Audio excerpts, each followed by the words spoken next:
आइए हम लोग क्वेश्चन नंबर 9 को देखते हैं। क्वेश्चन नंबर 9 क्या है?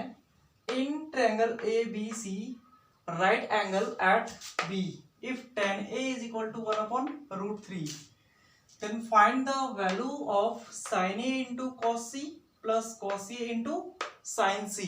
और इसी में सेकेंड है cos A into sin C minus sin A into sin C का वैल्यू हमको फाइंड करना है। तो ये क्वेश्चन को हम लोग देखते हैं कैसे बनेगा।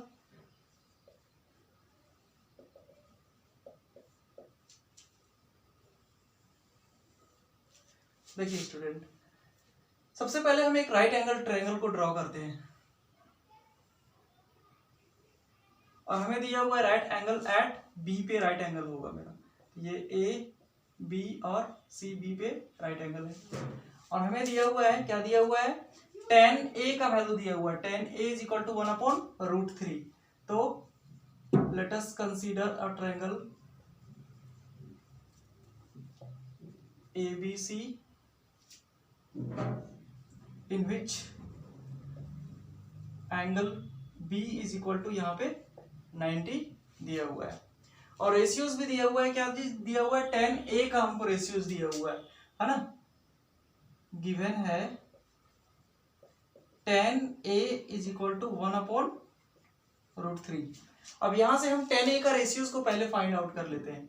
tan A का रेशियोज कैसे फाइंड करेंगे? तो वो देखिए tan A is equal to क्या होगा?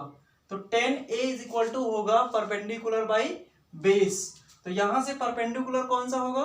तो परपेंडिकुलर एंगल A के रिस्पेक्ट में जब हम परपेंडिकुलर फाइंड करेंगे तो हमको BC मिलेगा perpendicular. It means P by B और यहां से P हो जाएगा मेरा BC और बेस जिससे थीटा बनता है तो AB मेरा बेस हो गया और ये वैल्यू हमको दे दिया हुआ है कितना? 1 अपॉन अंडर रूट 3। तो यहां से हमको AB का वैल्यू मिल गया रूट अंडर 3 और BC का वैल्यू मिल गया 1। तो अब इस ट्रायंगल में हमको क्या निकालना पड़ेगा? AC का वैल्यू निकालना पड़ेगा। तो AC कैसे निकलेगा? फिर से हम यहाँ पे लगा देंगे पाइथागोरस थ्योरम को।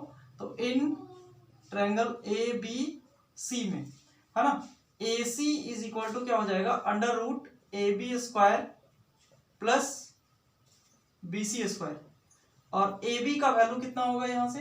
तो AB का वैल्यू हमको दिया हुआ है कितना?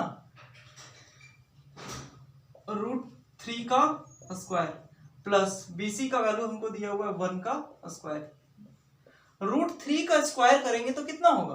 रूट 3 का स्क्वायर करेंगे तो ये 3 हो जाएगा, क्योंकि रूट 3 को रूट 3 के साथ हम मल्टीप्लाई करते हैं तो ये हमको मिलता है रूट अंडर 9 और 9 का जब स्क्वायर रूट निकालते हैं तो ये हमें मिलता है 3। इसीलिए रूट 3 को जब रूट 3 के साथ मल्टीप्लाई करेंगे तो ये हमें क्या मिल जाएगा? 3 मिलेगा। प्लस 1 का जब स्क्वायर करेंगे तो ये हो जाएगा 1 और 3 में से 1 ऐड करेंगे तो ये मिल जाएगा 4 और 4 का जब स्क्वायर रूट निकालेंगे तो हमको मिलेगा 2। तो AC हमको यहां से मिल गया कितना? 2 मिल गया। ओके, अब हमें फाइंड करना पड़ेगा किसका वैल्यू?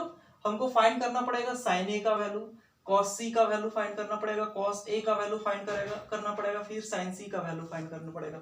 ये सारे एक्सप्रेशन में जो जिस एंगल के रिस्पेक्ट में ट्रिगोनोमेट्रिक रेशियो फाइंड करना है जो दिया हुआ है उसके रिस्पेक्ट में हमको क्या करना पड़ेगा? रेशियोज को फाइंड आउट करना पड़ेगा।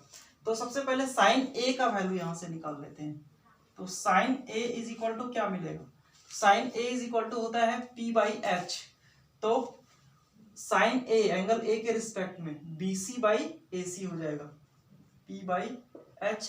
तो A के रिस्पेक्ट में ये वाला बेस ये परपेंडिकुलर हो जाएगा तो ये हो जाएगा BC upon AC।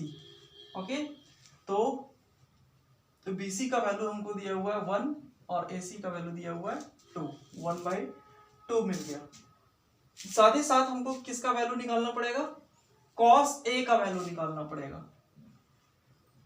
cos A is equal to क्या होगा? cos एंगल A के रिस्पेक्ट में तो क्या होता है? Base by hypotenuse. तो ये परपेंडिकुलर हो गया थीटा के सामने वाला तो ये बेस हो जाएगा तो B बाई H।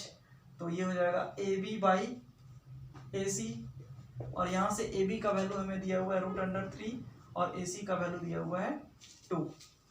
और किसका वैल्यू निकालना है हमको? अब एंगल C के रिस्पेक्ट में sin C का वैल्यू निकाल लेते हैं।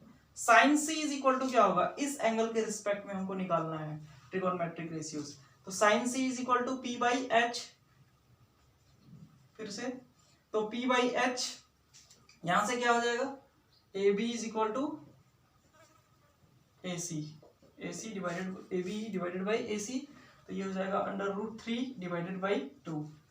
उसके बाद साइन कॉस सी का वैल्यू फाइंड कर लेते हैं, कॉस सी के रिस्पेक्ट में, तो ये परपेंडिकुलर, तो ये बेस हो जाएगा, तो बी बाई हाइपोटेनियस, तो बी सी अपॉन ए सी, तो ये हो जाएगा 1/2। ओके, अब हम ये सारा वैल्यूज को हम क्या करते हैं, फर्स्ट वाले में रख देते हैं, तो हमको क्या मिलता है, देखिए फर्स्ट में दिया हुआ है sine A into cos C plus cos A into sine C, value रखते हैं यहाँ पे। साइन ए का वैल्यू हमको क्या दिया हुआ है 1/2 इंटू कॉस सी का वैल्यू कितना है, तो ये भी दिया हुआ है 1/2 प्लस कॉस ए का वैल्यू कितना दिया हुआ है अंडर रूट 3 डिवाइडेड बाई 2, और साइन सी का वैल्यू दिया हुआ है कितना अंडर रूट 3 डिवाइडेड बाई 2। इसको सॉल्व करेंगे तो 1 को 1 से मल्टीप्लाई करेंगे तो 1, 2 2 जा 4 नीचे, प्लस 3 रूट 3 को रूट 3 के साथ मल्टीप्लाई करेंगे तो अभी हमने बताया ये होता है क्या चीज 3 के इक्वल, और नीचे 2 2 जा 4। सॉल्व करेंगे एलसीएम लेकर के, तो ये हो जाएगा 4 और 1 प्लस 3 इज इक्वल टू 4/4, और जब इसको ब्रेक करेंगे तो ये इसका हमको वैल्यू मिल जाएगा 1 के इक्वल। इसी का सेकेंड में देखते हैं। सेकेंड में दिया हुआ है cos A into cos C minus sign A into sine सी का वैल्यू क्या होगा। फिर से हम क्या करेंगे, वैल्यू को पुट करेंगे।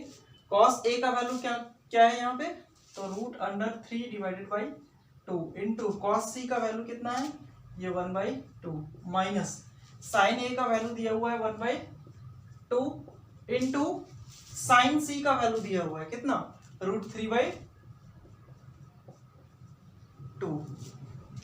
ओके स्टूडेंट, अब इसको सॉल्व करेंगे तो रूट 3 को रूट 1 के साथ मल्टीप्लाई करेंगे तो ये हो जाएगा रूट 3 और नीचे 2 2 जा 4 माइनस रूट 3/4 प्लस माइनस ये दोनों कैंसिल होकर के क्या हो जाएगा 0 हो जाएगा आंसर।